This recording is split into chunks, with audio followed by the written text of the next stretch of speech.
Assalamualaikum warahmatullahi wabarakatuh. Selamat pagi Bapak Ibu Guru, rekan-rekan semuanya. Pagi ini saya akan menyampaikan mengenai topiknya adalah desain pembelajaran IPA dalam pembelajaran jarak jauh melalui daring. Tadi sudah disebutkan biodata saya sekilas oleh Bu Meli. Saya adalah Widya Suara Ahli Muda di PMPTK IPA Bandung. Nah, sebelum saya mulai, saya mau cek dulu nih, Bapak Ibu apa sudah melihat saya semua? Apakah sudah mendengar semua ya Bapak Ibu ya? Iya, Mbak. Nah, Bapak Ibu. Sudah dengar. Sudah ya. Oke, Bapak Ibu. Nah, latar belakang saya, mengapa menyampaikan desain pembelajaran jarak jauh ini berawal dari masa pandemi COVID yang diawali ketika Bapak Presiden Jokowi menyampaikan bahwa di Indonesia sudah ada COVID dari awal Maret. Data yang saya dapatkan sampai tanggal 29 Juni sudah ada 10 juta orang di 191 negara yang telah terinfeksi COVID dan telah meninggal sebanyak 504.000 orang dan sembuh 5 juta orang. Di Indonesia juga sama Bapak Ibu. Kurvanya terus meningkat. Nah, ini memberikan efek dan dampak ke banyak orang, ke berbagai sektor, termasuk ke pendidikan. Dalam pendidikan, 1,5 miliar siswa dan 63 juta guru di 191 negara harus dirumahkan, artinya sekolah ditutup. Tapi apa efeknya? Apakah sekolah jadi ketika ditutup pembelajaran juga harus berhenti? Tidak Bapak Ibu, meskipun kelas ditutup, tapi proses belajar tidak boleh berhenti. Nah, hak peserta didik untuk mendapatkan pendidikan adalah prioritas tanpa mengabaikan kesehatan dan keselamatan jiwa. Betul ya Bapak Ibu ya? Artinya, meskipun di rumah, anak tetap harus belajar. Proses belajar mengajar tetap harus dilakukan. Apa solusinya? Nah, berdasarkan surat edaran dari Kemendikbud bahwa proses belajar mengajar tetap dilakukan tapi dengan program belajar di rumah atau program pembelajaran jarak jauh. Nah, apa sih pembelajaran jarak jauh Bapak Ibu? Karena salah satu dampak dari corona ini Bapak Ibu, ada transformasi atau ada perubahan cara belajar dari yang traditional learning, dari face to face, konvensional, tatap muka, hingga akhirnya berubah arah status. Kita dipaksa untuk berubah, ya Bapak Ibu ya. Mungkin suatu saat perubahan itu akan terjadi, tapi karena masa pandemik ini, semua orang berubah caranya. Semua guru harus memikirkan dipaksa. Kita harus berubah haluan menjadi virtual learning class. Baik sinkronus maupun asinkronus. Kemarin mungkin sudah di webinar-webinar sebelumnya sudah dibahas Bapak Ibu ya. Ada juga yang melakukan dengan cara blended learning, kombinasi antara tatap muka dengan visual. Tapi kondisi sampai saat ini untuk semester ke depan kita masih melakukan pembelajaran jarak jauh ya Bapak Ibu. Jadi kemungkinan untuk tatap muka langsung dengan siswa itu kayaknya untuk semester depan masih belum bisa dilakukan. Nah, berdasarkan surat edaran Kemdikbud nomor 4 tahun 2020, pembelajaran dalam masa darurat ini tetap harus dilakukan untuk memberi pengalaman belajar yang bermakna. Lebih difokuskan pada pendidikan kecakapan hidup dan aktivitas dan tugas pembelajaran dapat bervariasi antar siswa, Bapak Ibu. Tetap sesuai minat dan kondisi masing-masing, termasuk mempertimbangkan kesenjangan akses atau fasilitas belajar di rumah. Nah, jenis pembelajaran jarak jauh sendiri ada 3. Ada daring, dalam jaringan, ada luring, luar jaringan, dan kombinasi antara daring dan luring.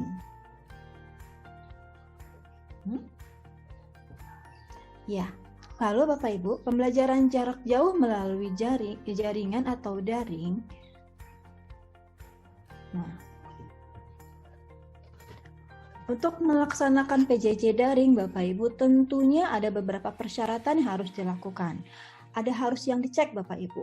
Karena untuk melakukan pelajaran daring, kita harus punya, Bapak Ibu, kita harus cek anak-anak didik kita punya komputer tidak di rumahnya, punya handphone tidak, Bapak Ibu, ada kuota internetnya tidak. Nah, kira-kira lokasi rumahnya, jaringan internetnya bagus tidak, Bapak Ibu? Itu harus kita cek dulu sebelum kita merancang PJJ daring ini. Nah, lalu setelah kita melihat perangkatnya, kita cek lagi literasi IT-nya. Apakah guru di Indonesia sudah memiliki literasi IT? Apakah saya sebagai guru sudah memiliki literasi IT yang mumpuni untuk melaksanakan PJJ daring? Lalu ketika saya melaksanakan PJJ daring, apakah peserta didik saya bisa mengikutinya? Lalu orang tua bisa nggak yang membantu mendampinginya? Nah, syarat yang ketiga, pada PJJ daring ini kita menuntut anak untuk independensi, artinya si anak dituntut untuk belajar mandiri. Bagaimana dia bisa memanfaatkan fasilitas belajar online untuk mempelajari materi, mengerjakan kuis, berlatih, menguasai kuis tanpa harus dibimbing langsung oleh guru. Bagaimana si anak dipaksa untuk baca lalu mengembangkan sendiri. Nah, itu dengan secara tidak langsung akan membuat si anak menjadi kreatif, terpancing tuh creativity and critical thinking-nya. Dengan fasilitas PJJ daring yang sangat beragam, di situ banyak tools yang tersedia seperti yang tadi disampaikan oleh Bu Roro. Ada berbagai macam tools yang bisa diulik oleh anak. Ya, bisa video conference, ada quiz online, ada chatting, ada group browsing, bisa group discussion dan lain-lainnya. Nah, tantangan berikutnya adalah kreativitas guru dalam membuat desain dan metode yang mampu memikat peserta. Itu yang jadi titik utamanya, Bapak Ibu. Bagaimana Bapak Ibu guru mampu mengembangkan LMS, Learning Management System, dalam pembelajaran online. Sehingga pembelajaran meskipun online tetap bermakna dan tetap menyenangkan, Bapak Ibu.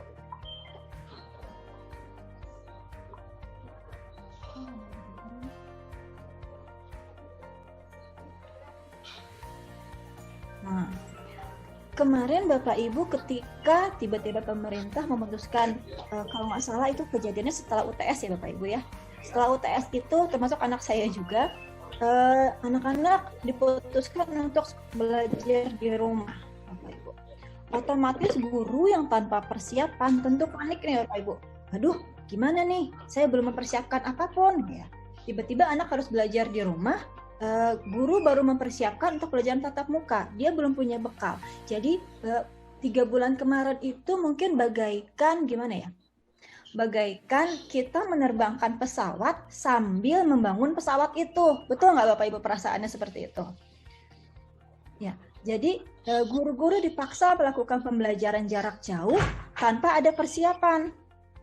Nah, itu yang mungkin agak jadi lebih ke banyak aktivitas. Guru memberikan tugas, disampaikan lewat WA group ya Bapak Ibu ya. Platform yang digunakan banyak sekali Bapak Ibu dalam pembelajaran daring. Nah, platform yang paling mudah adalah memang WhatsApp. Kalau saya pikir hampir semua orang di Indonesia pasti punya WhatsApp. Dan semua pasti bergabung di WhatsApp Bapak Ibu ya. Jadi, yang termudah untuk guru pada saat dadakan kemarin itu adalah ya sudah, tugasnya dikirimkan lewat WA group, dititipkan ke orang tua, nanti dikumpulkan. Ya, jadi semacam tugas. Padahal pada pembelajaran daring harus kita ingat Bapak Ibu, ada 2 pendekatan pedagogik yang harus dilakukan pada saat pembelajaran daring. Yang pertama adalah social constructivism. Adalah pendekatan pedagogik yang memungkinkan untuk siswa mengkonstruk pengetahuan dan keterampilannya melalui interaksi peserta didik maupun peserta latihan dalam sebuah lingkungan sosial. Artinya bagaimana dia bisa mendapatkan pengetahuan baru atau menambahkan pengetahuan lain melalui sebuah learning community. Di sini kita ada aspek yang kedua adalah learning community. Pendekatan pedagogik yang menggunakan komunitas dalam pembelajaran. Dalam pembelajaran ini, kita membentuk suatu learning community. Seandainya kita menggunakan WA group. Di situ guru berdiskusi dengan siswa. Siswa A, B, C dia menjelaskan, dia menjawab pertanyaan guru. Mungkin siswa D dan E dia bukan siswa yang tipe yang aktif, bukan.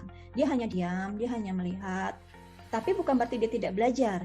Dengan dia membaca komen, dengan dia mendengarkan, lalu dia mendapatkan ilmu baru, itu sudah terjadi pembelajaran Bapak Ibu. Sudah terbentuk pengetahuan baru melalui interaksi sosial. Meskipun bukan dia yang bicara, tapi dengan dia mendengarkan, dia pun bisa mendengarkan. Nah, pengalaman kemarin 3 bulan kemarin saya melihat pengalaman saya sebagai orang tua juga, 2 poin ini yang kemarin belum terbangun Bapak Ibu ya. Social constructivism dan learning community. Bahkan interaksi antara siswa dengan siswa yang biasanya terjadi di kelas di sini tampak seolah hilang. Jadi si anak merasa saya jenuh belajar di rumah, saya pengen ke sekolah, saya pengen ketemu teman-temannya. Nah, bagaimana kita mengatasinya nanti untuk 1 semester ke depan Bapak Ibu? Sedangkan pembelajaran masih tetap harus dilakukan di rumah. Nah, Bapak Ibu, dalam merancang pembelajaran IPA ini, kita mulai dari langkah pertama adalah kita memulai dengan analisis kebutuhan peserta didik dalam PJJ daring. Tadi sudah disampaikan ya. Kita cek demografi tempat tinggal peserta didiknya. Apakah siswa memiliki perangkat untuk mengakses internetnya, baik HP maupun laptop. Adakah jaringan internetnya? Lalu bagaimana dengan keadaan sosial ekonomi dari orang tua peserta didik? Ya. Dan kemampuan literasi IT peserta didik dan orang tua. Jangan lupa Bapak Ibu, dalam PJJ ini peran orang tua sangat dibutuhkan. Jadi triangle-nya Bapak Ibu, antara guru, orang tua, dan peserta didik, kita harus kerjasama, bangun komunikasi antara guru dengan orang tua dan peserta didik. Karena yang bisa melihat, yang bisa mengontrol, yang bisa mengecek adalah orang tua. Dan bisa yang membantu membenarkan kalau ada miskonsepsi, mungkin bisa dibantu oleh orang tua juga. Nah, alur desain pembelajaran PJJ ini bisa kita mulai dari tahap analisis. Bapak Ibu guru mulai dengan menganalisis KD di Permen 37 tahun 2018. Ya. KD ini sebagai bahan rujukan sesuai dengan kurikulum pendidikan berjenjang.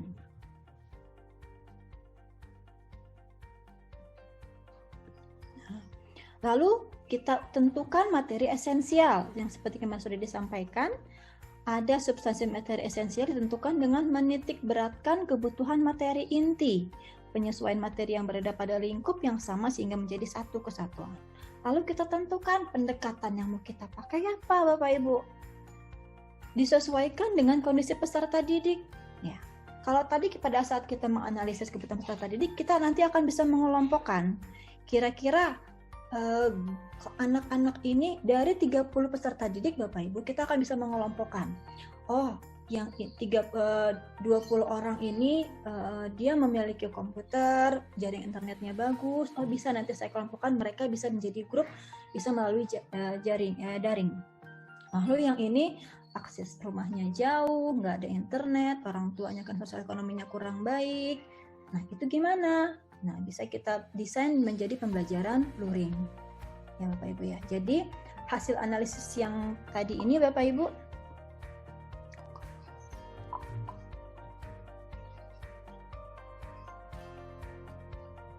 nah, hasil dari analisis ini kita akan membuat pengelompokan siswa Bapak Ibu. Jadi dari 30 siswa saya, berapa persen sih yang bisa melakukan PJJ daring? Lalu berapa persen yang tidak bisa daring? Artinya saya harus mencari alternatif lain. Bisa luring, bisa juga dengan kombinasi Bapak Ibu ya. Jadi penting sekali Bapak Ibu untuk sebelum semester depan dimulai, buatlah semacam kalau kita sebutnya training analysis TNA, kalau di sini Bapak Ibu membuat semacam kuesioner Bapak Ibu. Kuesioner siswa menjawab kira-kira kesulitan tidak dia melakukan PJJ daring. Nah, jadi disitulah baru kita buat kelompokan siswa. Lalu di kelompok ini nanti dibuat ini PJJ daring, yang ini luring. Gitu ya Bapak Ibu. Nah, kembali lagi ke sini. Setelah kita menentukan pendekatannya, lalu kita tentukan juga modelnya. Kira-kira untuk KD 3.6, saya enaknya pakai pendekatan apa ya?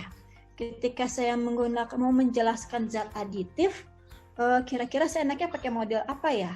Oh, kalau saya mau menjelaskan tentang pencemaran lingkungan, model pembelajaran apa ya? Oh, mungkin bisa problem based learning, karena itu terjadi di kontekstual sekali Bapak Ibu ya.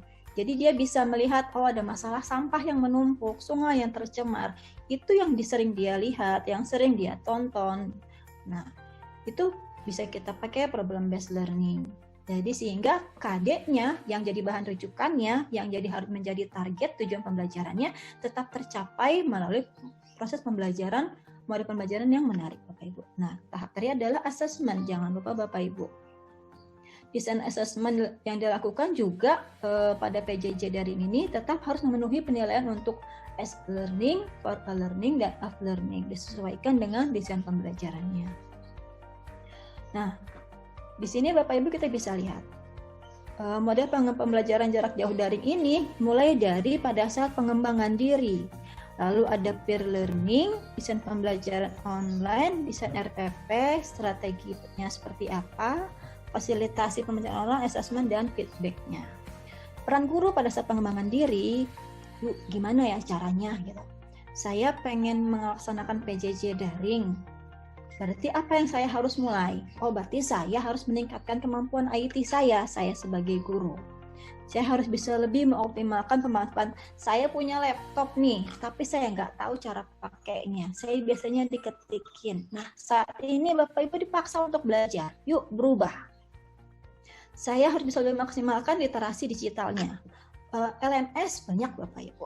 Platform banyak Bapak Ibu. Tinggal kita mau menggunakan atau tidak. Kita mau membuatnya atau tidak. Kita mau memakainya atau tidak. Itu pilihan Bapak Ibu guru. Ya. Jangan lupa juga pelajari pedagogi pembelajaran online tadi, Bapak Ibu ada 2 ya, social constructivism dan learning community. Lalu pada peer learning, nah Bapak Ibu kan punya rekan sejawat ya Bapak Ibu guru ya, punya MGMP, punya KKG, punya teman satu sekolah, saling komunikasi Bapak Ibu. Oh, Pak Wisman, dia jago IT, ajarin saya dong Pak Wisman. Lalu ada Bu Novi. Oh, Bu Novi dia jago nih, dia backgroundnya fisika, tapi dia jago nih IT-nya, ajarin saya Bu. Background saya biologi, jadi materi fisika saya lemah. Bapak Ibu berbagi pengetahuan dan keterampilan. Di situ ada kolaborasi antara guru. Lalu pada saat desain pembelajaran online, Bapak Ibu mulai dari analisis pembelajaran, substansi materi, desain online, menentukan asesmen internet ya. Lalu lanjut dengan desain RPP-nya. RPP yang 3 poin saja Bapak Ibu RPP-nya ya. Ada tujuan pembelajarannya, ada kegiatan pembelajarannya, ada asesmennya. Lalu bagaimana kita membuat strategi pembelajaran online-nya dengan menggunakan internet Bapak Ibu bisa. Ada media digital, ada multi platform, ada multi application, dan LKPD secara online. Fasilitas pembelajaran online-nya bisa sesuai kurikulum, aktivitas pembelajarannya online, tapi tetap mengembangkan pengetahuan dan keterampilan. Nah, assessment bisa berupa product based atau penilaian otentik, penggunaan rubrik untuk penilaian sikapnya dan memberikan assessment online. Jangan lupa Bapak Ibu untuk selalu melakukan feedback, karena feedback, refleksi itu sangat penting untuk kita sebagai guru. Jadi saya kemarin kurangnya di mana ya? Ketika saya menyampaikan materi menggunakan model ini cocok nggak ya? Siswa paham tidak ya? Nah itu sangat feedback. Tanya kepada siswa. Ngerti nggak? Paham tidak? Nah itu sangat penting Bapak Ibu. Peran peserta didik sini kita mendorong mereka untuk mau belajar mandiri dan mau menyampaikan bahwa Bu saya nggak ngerti, Bu saya nggak paham, Bu tolong terangkan.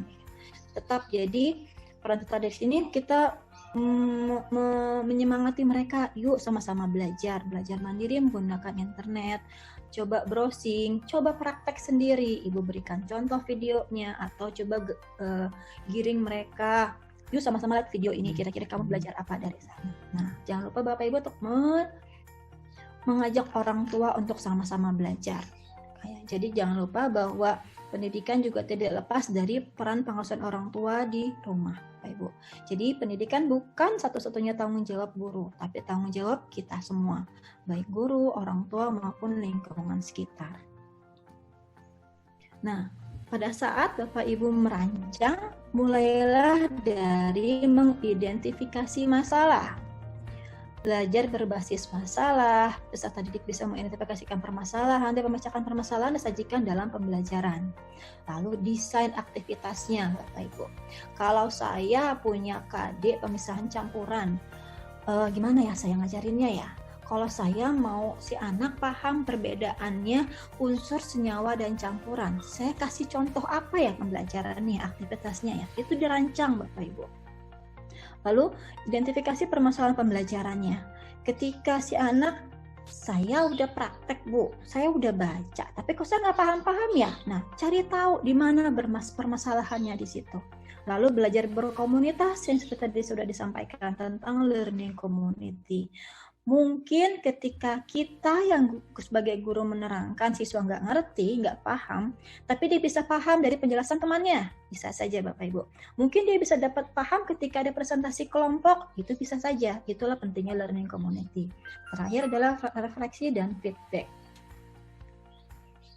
Nah, ini Bapak Ibu. Di kolom ini Bapak Ibu, di sini adalah semua proses analisis saat mendesain. Analisis KD, analisis karakteristik, analisis kebutuhan perangkat. Ini adalah langkah pertama yang Bapak Ibu lakukan. Dari analisis KD ini Bapak Ibu akan menentukan target KD-nya. KD 3.1 ini maunya apa sih? Gitu. Siswa harus bisa apa nih untuk mencapai KD 3.1 ini? Untuk mencapai KD 33 ini apa ya? Nah, di sini Bapak Ibu menurunkan menjadi IPK kunci, IPK pendukung, IPK pengayaan ya. Lalu jangan lupa juga dari analisis karakteristik didik yang Bapak Ibu lakukan, Bapak Ibu bisa tahu mengelompokkan. Karakter belajar peserta didik saya ini, yang ini cocok nih kalau saya suruh praktek sendiri karena rasa ingin tahunya besar. Oh, kalau anak didik ini dia senangnya nonton video karena dia tipe audio. Oh, berarti saya kasih video nih cocoknya. Lalu, nah ada dasar kebutuhan perangkat, Bapak Ibu menentukan desain penyampaiannya, apakah bisa melalui video atau cukup grafik atau gambar. Lalu untuk mencapai tujuan pembelajaran ini melalui kegiatan pembelajaran dengan menentukan pendekatannya, modelnya, metodenya, apakah bisa online atau offline. Ya. Lalu jangan lupa asesmen untuk mengecek sudah nyampe belum ya KD-nya, tujuannya sudah tercapai belum melalui kegiatan tadi itu. Kegiatan ini takutnya saya mau mencapai A, ternyata aktivitas saya malah ke B. Nah itu bisa dicek di asesmen Bapak Ibu. Ketika saya maunya anak saya itu sudah sampai ke stasiun Bandung, ternyata belum nyampe, dia baru nyampe Karawang aja gitu. Nah, itu bisa dicek di asesmen untuk mengetahui apakah proses pembelajaran yang saya lakukan sudah berhasil atau tidak. Nah, contoh desain ini Bapak Ibu. Bapak Ibu mulai dari menganalisis kompetensi dasarnya, lalu menentukan target kompetensi dasarnya dan indikator pencapaian kompetensi. Nah, dalam aktivitas pembelajaran ini dimulai dari pendahuluan sama Bapak Ibu seperti Bapak Ibu lakukan. Di situ Bapak Ibu bisa mulai dari mengecek, Bapak Ibu mengirimkan link untuk pembelajaran online-nya. Lalu kegiatan inti juga sama Bapak Ibu. Bapak Ibu bisa menggunakan, kalau saya bisa memberikan contoh, bisa kita sama-sama lihat Bapak Ibu KD 3.6 tentang zat aditif. Di sini sebentar.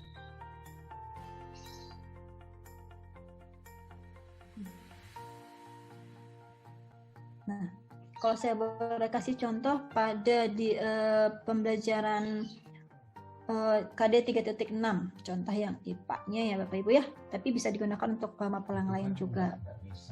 Nah, pada KD 3.6 ini kita Bapak Ibu punya target anak bisa paham tentang zat aditif pada makanan dan minuman, zat adiktif serta dampaknya bagi kesehatan. Gimana nih cara ngajarinnya?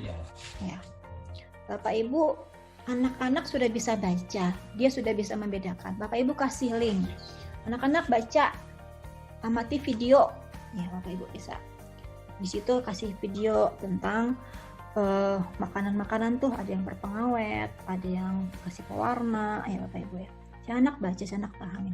Kita pakai problem based learning Bapak Ibu. Si anak mengamati video. Coba kalian amati, kira-kira masalah apa yang di situ. Dari video itu si anak jadi sakit perut, si anak jadi diare. Nah, itu gara-gara apa ya masalahnya ya? Nah, kira-kira akhirnya si anak tahu tuh masalahnya. Oh, ternyata masalahnya adalah dia kebanyakan makan makanan berpengawet, sehingga menyebabkan dia jadi diare. Artinya dari situ sampai digiring sampai akhir kesimpulan. Oh, ternyata kalau yang warnanya terlalu tinggi itu adalah pewarna kimia, tidak boleh dipakai untuk makanan. Dia bisa menyimpulkan. Itu akhirnya dia memancing dari dia melihat masalah di video, dia melihat makanan-makanan dia suruh cek, kita berikan LKPD. Coba kalian ambil makanan kemasan yang ada di lemari, kalian cek apa saja kandungannya. Nah, dia cek itu tergolong apa? Apakah pengawet, apakah pewarna? Nah, itu adalah zat aditif. Di situ kita bisa terangkan, si anak bisa menyimpulkan sendiri. Lalu dia diskusi, dia simpulkan, ini laporan saya, ternyata dari 10 makanan yang ada di lemari saya, 5 makanan mengandung pewarna, 5 makanan mengandung pemanis buatan, 5 mengandung MSG dan sebagainya. Dan ternyata kalau saya kebanyakan makan ini, saya akan jadi sakit. Nah, itu. Jadi dia tercapai tuh target KD-nya. Si anak tahu mana yang zat aditif, apa efeknya bagi kesehatan. Nah, itu tercapai tuh KD-nya Bapak Ibu. Itu contoh pembelajarannya Bapak Ibu ya. Ibu Putri 5 menit lagi ya Ibu Putri. Oke. Nah, Bapak Ibu kalau boleh saya cerita, di PM4TK IPA kami mengembangkan Didamba, artinya pelatihan online. Nah, di pelatihan online ini saya sendiri juga mungkin di awal Bapak Ibu ya, kita akan kesulitan untuk merancang LMS-nya. Tapi ketika sudah berjalan itu sangat membantu kita. Apalagi kalau kita harus memegang 5-10 kelas Bapak Ibu ya. Saya tahu Bapak Ibu kan pasti memegangnya lebih dari 1 kelas nih, pelajaran IPA dan lainnya. Lalu kita sudah punya konten. Gimana caranya supaya LMS ini betul-betul membantu saya? Nah, kita buatlah LMS bisa menggunakan psikologi, Google Classroom, Edmodo. Artinya kitanya mau dulu Bapak Ibu untuk merubah gaya mengajar kita. Yuk, masih ada seminggu ke depan kita kembangkan LMS. Kita sama-sama kerjasama dengan guru-guru lain, kita masukkan semua konten kita di dalam LMS sehingga siswa bisa belajar sendiri. Dengan dia mengklik-klik yang kita buat, di situ ada Bapak Ibu sumber belajarnya apa, PowerPoint masukkan, video masukkan, sehingga tagihan si anak apa. Jadi online itu tetap terbimbing, kita hanya mengawasi. Mungkin repot di awal, tapi kesananya kita hanya tinggal mengawasi Bapak Ibu. Termasuk dengan asesmennya juga Bapak Ibu bisa. Nah, kita juga bisa mengatur kapan kita akan web meeting, kapan kita akan Vkon. Bapak Ibu tinggal memberikan penguatan pada saat Vkon Bapak Ibu. Nah, tantangan pembelajaran online ini ada, jangan lupa Bapak Ibu, selalu mengecek pemahaman konsep peserta didik. Cek juga dia sudah paham belum instruksi dan tugas yang kita berikan. Takutnya bahasa kita yang terlalu menjelimet atau tugasnya yang terlalu sulit. Fasilitasi kerja kelompok, selalu monitoring semangat mereka, energi dia, dan level engagement dengan kita Bapak Ibu. Nah, memang tidaklah mudah merancang aktivitas pembelajaran yang menyenangkan bermakna untuk setiap orang. Tapi kita tidak boleh berhenti mencoba dan membuat asumsi, pasti dia nggak bisa, pasti dia malas, pasti jangan. Jangan buat asumsi itu Bapak Ibu. Tetaplah mencoba memperbaiki diri dan buatlah sesuatu pembelajaran yang menarik.